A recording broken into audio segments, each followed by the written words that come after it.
రాణి, ఇప్పుడు ఒంట్లో ఎలా ఉంది? బానే ఉందండి, కానీ తనేది? ఎవరమ్మా? మేమంతా ఇక్కడే ఉన్నాం కదా. నీకిలా జరిగిందని తెలిసేసరికి మేమందరం ఎంత భయపడ్డామో తెలుసా?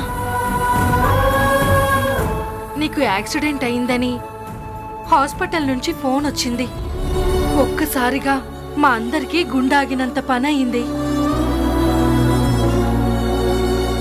ఏంటక్క, మేమందరం మాట్లాడుతుంటే నువ్వు ఎవరి కోసం చూస్తున్నావు? వర్ష ఎదురా. వర్ష ఏంటి రాణి? తన ఇల్లు వదిలి ఎప్పుడో వెళ్ళిపోయింది కదా. ఎంత వెతికినా కనిపించలేదు కదా. మరిప్పుడు వర్ష గురించి అడుగుతున్నావేంటి? అది కాదండి, వర్ష ఇక్కడే ఉంది, ఇదే ఊళ్ళో ఉంది. నేను కూరగాయలు తీసుకుని వస్తూ కారులో వెళ్తున్న వర్షాన్ని చూశాను. వర్ష కోసం వాళ్ళ కారు వెనకాల పరిగెత్తాను. అప్పుడే ఈ యాక్సిడెంట్ జరిగింది.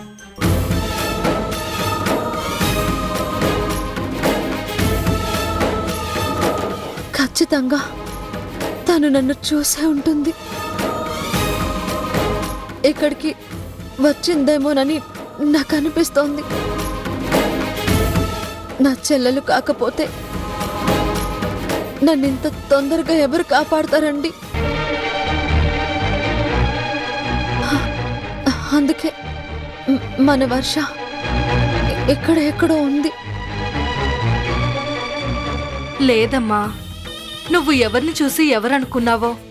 నిజంగా నీ చెల్లి నిన్ను ఇలాంటి పరిస్థితుల్లో చూస్తే వదిలి వెళ్ళిపోతుందా? పొరపాటున ఏదో భ్రమపడినట్టున్నావు. భ్రమ కాదత్తయ్య, పెంచిన మమకారం.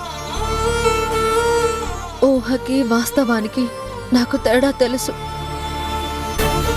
నా చెల్లెలు నాకు కనిపించినప్పుడు అది నా మనసుకు తెలుస్తుంది.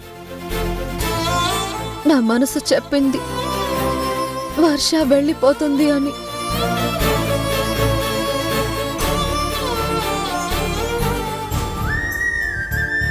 నా కళ్ళు నాకు అబద్ధం చెప్పవత్తయ్య. నేను తనని చూశాను. వర్ష ఎక్కడో ఉంది. చూడు రాణి, ఆ రోజు కోపంలోనూ ఒక మాట అన్నావని వర్ష ఇంటి నుంచి వెళ్ళిపోయిందంటే నేను నమ్మను. నీ మీద వర్షకి ఎలాంటి కోపం ఉండదు. అయినా సరే తను దూరంగా ఉంటుంది అంటే ఏదో ఒక బలమైన కారణం ఉండే ఉంటుంది. వర్ష ఇదే ఊర్లో ఉంటే ఖచ్చితంగా నీకు మాత్రం దూరంగా ఉండలేదు. మీ ఇద్దరి అనుబంధం ఏంటో నాకు తెలుసు.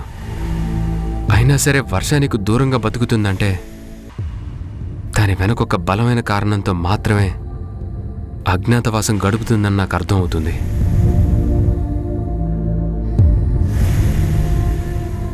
అలాంటి వర్ష నీకు ఎలా ఎదురుపడుతుంది?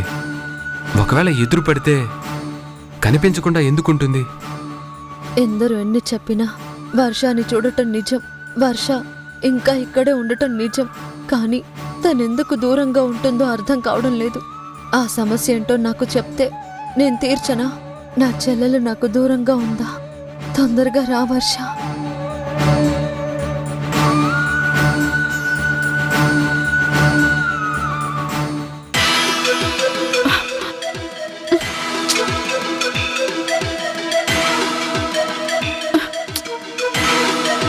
ఏంటిది ఇక్కడ? ఇన్ని మస్కిటోస్ ఉన్నాయి. ఉంటాయి. అయితే ఏం చేయాలి? ఏం చేయాలని నన్ను అడుగుతావేంటి? కనీసం గాలి కూడా తగలడం లేదు. ఏసీ సెల్ లేదా? ఇది మీ తాతగారు కట్టించిన పోలీస్ స్టేషన్ కాదమ్మా, గవర్నమెంట్ కట్టించిన పోలీస్ స్టేషన్. ఇక్కడ ఇలాగే ఉంటది.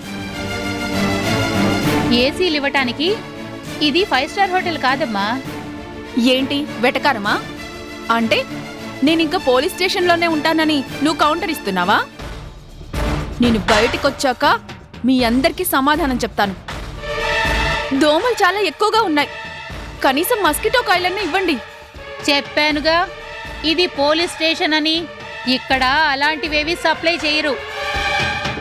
ఏంటే ఏమంటుంది? ఏముంది, ఏసీ సెల్ కావాలంట, మస్కిటో కాయిల్ కావాలంట. డబ్బున్న వాళ్ళ పిల్లలు కదా, పొగరు అలాగే ఉంటుంది. ఆ రాణి ఎవరో గాని చెయ్యెత్తి దండం పెట్టాలి. సరిగ్గా ఇరికించింది. రాణి, నన్నిన్ని మాటలనిపించిన నిన్ను వదులుతానని మాత్రం అనుకోకు.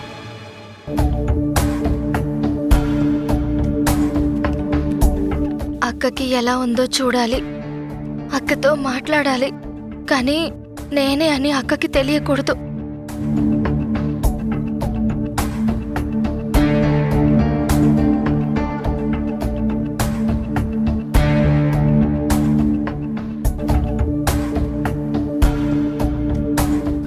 అది మీరు చూసుకోండి. రామ్మా సీత, ఇదిగో ఆవిడ కోలుకుంది. తనకేమవుతుందో అని నువ్వెంతో భయపడ్డావు. ఏమీ కాలేదు. సమయానికి నువ్వు డాక్టర్ గారిని తీసుకొచ్చి ట్రీట్మెంట్ చేయించడం వల్ల తను సేఫ్గా బయటపడింది. చూడు, తన వాళ్ళందరూ ఎంత ఆనందంగా ఉన్నారో.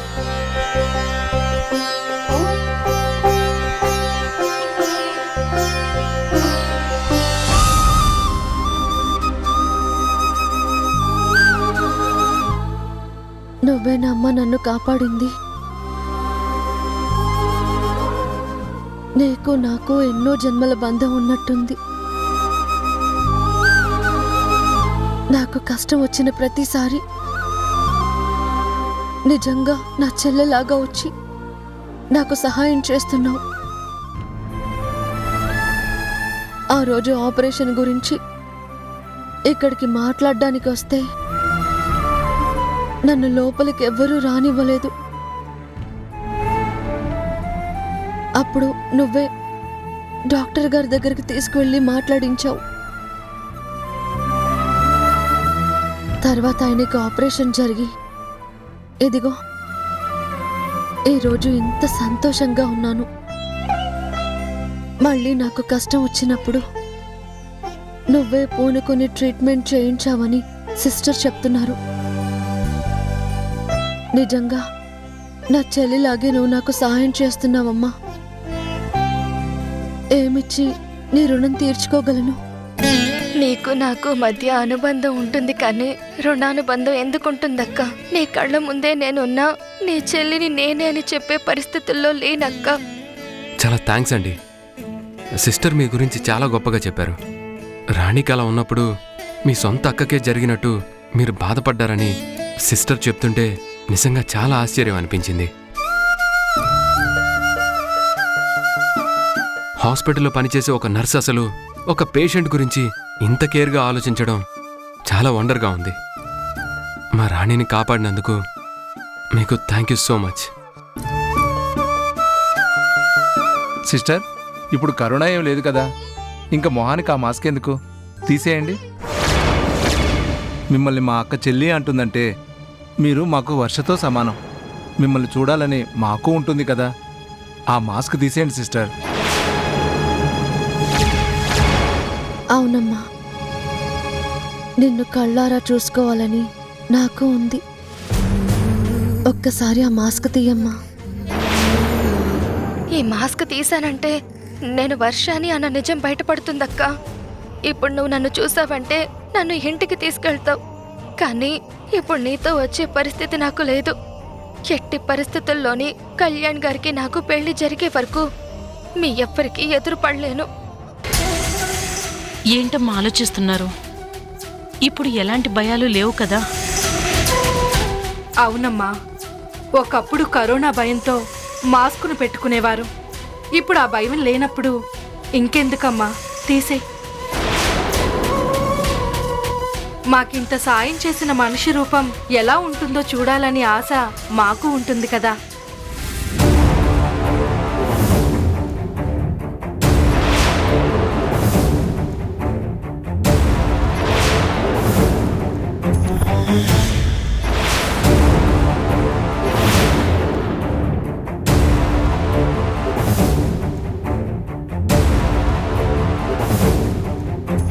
సీత, డాక్టర్ గారు నిన్ను అర్జెంటుగా రమ్మంటున్నారు.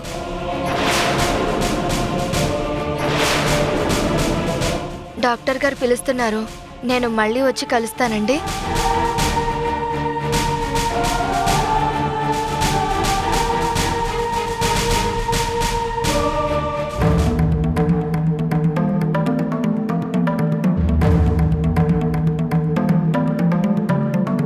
భగవంతుడా, అక్కకి ఎదురుపడకుండా నన్ను రక్షించావు. నా అక్క జీవితాన్ని నిలబెట్టడం కోసమే నువ్వు ఈ అవకాశం నాకిచ్చావని నాకు అర్థమైంది. థ్యాంక్ యూ స్వామి.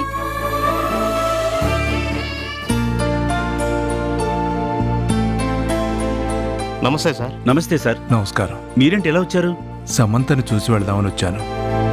ఆ సెల్లో ఉన్నారు సార్, వెళ్ళి మాట్లాడండి. హ్మ్.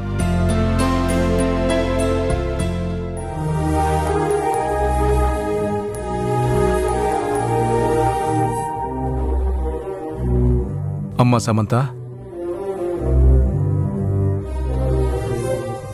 ఎందుకొచ్చావు? నాకు నీకు ఏం సంబంధం ఉందనొచ్చావు? మనిద్దరి మధ్య ఏ అనుబంధం ఉందనొచ్చావు? అదేంటమ్మా అలా అంటావు? మనిద్దరిది రక్త సంబంధం. నువ్వు నా కూతురు పేగు తెంచుకొని పుట్టావు. మనం దూరంగా ఉన్నంత మాత్రాన మనం దూరం అయిపోం. బంధం తెగిపోదు, బంధుత్వం మాసిపోదమ్మా. నువ్వు ఎంత కాదనుకున్నా నేను నీకు తాతయ్యని, నువ్వు నాకు మనవరాలివి. నీకు కష్టం వస్తే నాకు కన్నీళ్ళు వస్తాయి. నీకు బాధ వస్తే అది నా గుండెకు తెలుస్తుందమ్మా. నువ్వు చిన్నపిల్లవమ్మా. నీకు అర్థం కాకపోయినా అందర్నీ కోల్పోయి అయిన వాళ్లకు దూరంగా ఉంటున్నా నాకు మాత్రమే తెలుసు ఆ బాధ ఎలా ఉంటుందో. నువ్వు గొప్ప నటుడువని మా తాతయ్య చెప్తే నమ్మలేదు. నిజంగానే గొప్ప నటుడువని నాకు అర్థమైంది. ఇప్పుడు నువ్వు వచ్చింది మనవరాలన్న మమకారంతో కాదు. నీ బతికిలా అయింది, నీకు తగిన శాస్తే జరిగింది, నా అహంకారానికి తగిన బుద్ధే వచ్చిందని నన్ను చూసి నవ్వుకోవడానికి వచ్చావు. నేను ఈ పరిస్థితుల్లో ఉన్నానని ఎక్కిరించడానికే వచ్చావు. అది తెలియనంత అమాయకురాల్ని కాదు నేను, తెలుసుకోలేనంత చిన్నపిల్లని కాదు నేను. నువ్వు నిజంగానే చిన్నపిల్లవమ్మా. లేకపోతే నువ్వు ఇలా మాట్లాడవు. ఇంత జరిగినా కూడా నువ్వు ఇలా మాట్లాడుతున్నావంటే నీ మనస్తత్వాన్ని ఇంకెలా అర్థం చేసుకోవాలో నాకు తెలియడం లేదమ్మా. మన మాట తీరు మనమేంటో చెప్తుంది. మనం ఎవరితో స్నేహం చేస్తున్నామో మన భవిష్యత్తు ఎలా ఉండబోతుందో చెప్తుంది. ఇలాంటి వాళ్ళతో స్నేహం చేశావు గనకే నువ్వు ఈరోజు ఈ పరిస్థితుల్లో ఉన్నావు. నువ్వు ఇప్పటికైనా తెలుసుకోమ్మా, అయిన వాళ్ళెవరో కాని వాళ్ళెవరో. అప్పుడే నీ భవిష్యత్తు బాగుంటుంది. ఇప్పుడు నేను సెల్లో ఉన్నాను కదా అని నువ్వు నాకు సలహాలు ఇవ్వనక్కర్లేదు. నిజంగా నీ మనవరాలనన్న మమకారమే ఉంటే వెళ్ళి రాణిని కేసు విత్డ్రా చేసుకోమని చెప్పు. అక్కడ మాత్రం చెప్పవు. నీ కూతురునని ఇక్కడికొచ్చి జాలి కబుర్లు చెప్పడం కాదు. నీ వల్ల ఎంతో సాయం పొందింది కదా ఆ రాణి. మా దగ్గర కూడా ఎంతో సాయం పొందింది. వెళ్ళి ఆ కృతజ్ఞతాహీనులకి చెప్పు, సాయం చేసిన వాళ్ళకి ద్రోహం చేయకూడదని. వెళ్ళి కేసు విత్డ్రా చేసుకోమని చెప్పు. నువ్వు చాలా తప్పుగా మాట్లాడుతున్నావమ్మా. రాణి కేసెందుకు విత్డ్రా చేసుకోవాలమ్మా? నీ ఫ్రెండ్స్ తాగిన మైకంలో రాణిని అల్లరిపెట్టబోయారు. తను కూడా మీలాంటి ఆడపిల్లే కదమ్మా. తను ధైర్యం చేసి కేసు పెట్టింది కాబట్టి వీళ్ళకి బుద్ధొచ్చేలా చేస్తోంది. రాణి కేసు పెట్టింది కాబట్టి ఇంకెప్పుడు ఇలాంటి బుద్ధి తక్కువ పనులు చేయకూడదని వీళ్ళకి తెలుస్తుంది. తప్పు ఇటువైపు ఉంటే నువ్వు అక్కడ రాణిని తప్పు పడతావేంటమ్మా? తను కేసు పెట్టడం తప్పు కాదమ్మా. నువ్వు ఇలాంటి వాళ్ళతో స్నేహం చేయకూడదన్న విషయం ముందు తెలుసుకో. నాకు తెలుసు నువ్వు మా మనిషివి అని చెప్తూనే మాకు గోతులు తీసే మనిషివని మా తాతయ్య ఎప్పుడో చెప్పారు. కానీ మా నానియే ఇంకా నిన్ను గుడ్డిగా అన్నయ్య అని నమ్ముతుంది. నువ్వు మంచివాడివని గొప్పలు చెప్తుంది. నీ సొంత మనవరాలైన నన్ను తప్పు పడుతున్నావు. నాకు ఈ పరిస్థితి రావడానికి కారణం నేనే అని నన్ను ఈ పరిస్థితుల్లో కూడా తిడుతున్నావు. సంబంధం లేని ఒక మనిషిని పొగుడుతున్నావు. దీన్ని బట్టే అర్థమవుతుంది నీకైన వాళ్ళెవరో కాని వాళ్ళెవరో. వాళ్ళంతా నీ వాళ్ళు, మేం నీకు శత్రువులం.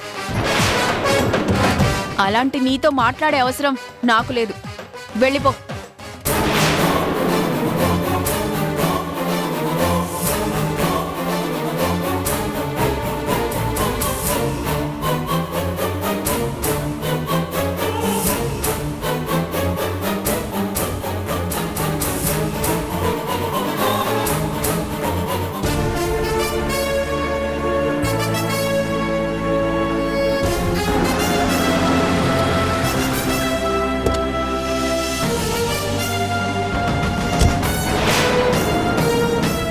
ఏంట్రా ఇదేనా పెంపకం అంటే? ఇలాగేనా పెంచేది? అనుబంధాలు ఆత్మీయతలు నేర్పించడం తెలీదా? అయిన వాళ్ళెవరో కాని వాళ్ళెవరో చెప్పడం కూడా తెలీదా? ఎవరితో స్నేహం చేయాలో ఎవరికి దూరంగా ఉండాలో చెప్పడం తెలీదా? మనవరాలన్న మమకారంతో తను కోరుకున్నదంతా ఇస్తున్నానన్న గుడ్డి ప్రేమతో పెంచావు. కానీ ఇది తనకి ఇలాంటి పరిస్థితి తీసుకొస్తుందని ఒక్క రోజైనా ఆలోచించావా నువ్వు? ఆడపిల్ల జీవితం అంటే ఎంత సున్నితంగా ఉంటుందో నీకు తెలీదా? తల్లిదండ్రులు లేని ఆడపిల్ల అని అల్లారు ముద్దుగా పెంచాననుకున్నావే కానీ తను ఎంత అల్లరి చేస్తున్నా కూడా ఏ రోజైనా పట్టించుకున్నావా? తను చేసే పెంకితనం వల్ల తన జీవితం పాడవుతుందని తెలుసుకోకపోతే ఎలా? ఈరోజు నా మనవరాలికి ఈ పరిస్థితి వచ్చిందంటే దానికి కారణం నువ్వే, నీ పెంపకమేరా. ఇప్పటికీ అదే అహంకారంతో మాట్లాడుతోంది. తనలో ఏ మాత్రం ప్రాయచిత్తమే కనపడలేదు. అంటే నీ పెంపకం ఎలా ఉందో నాకిప్పుడు అర్థం అవుతుందిరా. పిల్లల్ని పెంచడం అంటే వాళ్ళకి కావాల్సింది కొనివ్వడమో లేదంటే కారుల్లో తిప్పడమో కాదురా. మనం ఎంత సభ్యత నేర్పించాం, ఎంత సంస్కారం నేర్పించాం అనేదే ముఖ్యం. అదిరా పెంపకం అంటే. మరి దీన్నేమంటారో అది నీ విజ్ఞతకే వదిలేస్తున్నాను. ఏంట్రా, సమయం దొరికింది కదా అని నన్ను ఇప్పుడు సాధిస్తున్నావా? అవకాశం దొరికింది కదా అని తప్పంతా నాదే అని చెప్పాలని చూస్తున్నావా? నా మనవరాల్ని నేను గొప్పగా పెంచానురా. నువ్వు చెప్పింది నిజమే. తను నెలల పిల్లగా ఉన్నప్పుడే తల్లి తండ్రి దూరమయ్యారు. నా మనవరాలకి ఏ లోటు రాకూడదని నేనే తల్లి తండ్రి పెంచానురా. చిన్నప్పటి నుంచి తను కన్నీళ్లు పెట్టుకోకూడదని కావలసినవన్నీ కాళ్ళ దగ్గరికి తీసుకొచ్చానురా. నా పెంపకంలో ఏ లోపం లేదు. కానీ వర్ష అనే ఒక శాపం నా మనవరాల జీవితంలోకి వచ్చింది. వంశీ అనే వాణ్ణి ఆ వర్ష ఎప్పుడు ప్రేమించిందో అప్పుడే నా మనవరాలి కష్టాలు మొదలయ్యాయి. తన ప్రేమని చంపుకోలేక సమంత వంశీని పెళ్లి చేసుకుంది. దాంతో ఆ కుటుంబం మొత్తం మా కుటుంబం మీద పగబట్టి ఈ పరిస్థితి తీసుకొచ్చింది. ఆ వర్ష వల్ల నా మనవరాలి పెళ్లి జీవితం ప్రశ్నార్థకంగా మారిపోయాయి. ఆ రాణి వల్ల మా ఇంటి పరువు రోడ్డు పాలైంది. ఈ రోజు నా మనవరాలు పోలీస్ స్టేషన్లో ఉందంటే దానికి కారణం నా పెంపక లోపం కాదురా. ఒకప్పుడు రాణిని చేరదీసిన పాపం ఆ రాణి ఆడుతున్న నాటకం ఇది. తన వెనకాల ఎవరుండి ఇవన్నీ చేస్తున్నారో నాకు బాగా తెలుసు. మా మీద పగ సాధించడానికి నువ్వు ఇంత నీచానికి దిగజారావేమో. నీ అండ ఉందన్న ధైర్యంతోనే ఆ రాణి రాధాకృష్ణ ఈ కొండని ఢీకొంటున్నారు. కానీ వాళ్ళకి తెలియదు, నాలాంటి వాడితో పెట్టుకుంటే పరిస్థితులు ఎంత దిగజారిపోతాయో వాళ్ళకి చూపిస్తాను. వాళ్ళని అడ్డు పెట్టుకుని నన్ను గెలవాలి, మమ్మల్ని బాధ పెట్టాలనుకుంటున్న వాళ్ళకి నీకు సరైన గుణపాఠం చెప్పకపోతే నా పేరు శంకర్ ప్రసాదే కాదు. ఇంకొక్కసారి నా మనవరాలి గురించి మాట్లాడే అర్హత నీకు లేదు. ఇలాంటి స్వార్థంతోనే స్నేహానికి ద్రోహం చేశావు, నా కుటుంబానికి అన్యాయం చేశావు. ఇప్పుడు ఈ పరిస్థితి కూడా అడ్డు పెట్టుకుని నాటకాలు ఆడడం మానుకుంటే నీకే మంచిది. రేయ్, మళ్ళీ చెప్తున్నాను, నిన్ను ఆ రాణిని రాదని వదిలే ప్రసక్తే లేదు.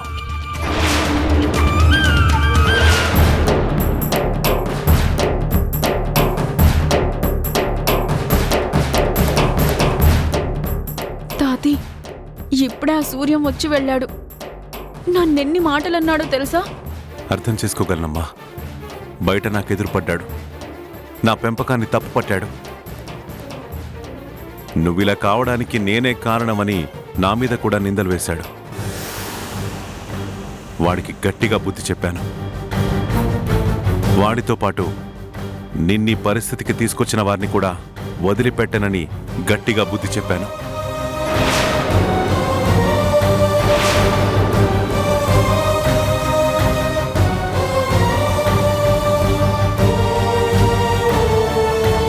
అవును, నువ్వు ఎప్పుడూ జాగ్రత్తగా ఉంటావు కదమ్మా. ఈ యాక్సిడెంట్ ఎలా జరిగింది? తాతయ్య, నేను వర్షాన్ని చూశాను. తను కారులో వెళ్తోంది. తన కోసం నేను వెళుతుంటే అంతలో ఇంకో కారు వచ్చి గుద్దేసింది. వర్ష మాత్రం ఇక్కడే ఉంది తాతయ్య. అవునమ్మా, వర్ష ఇక్కడే ఉంది, నాకు తెలుసు.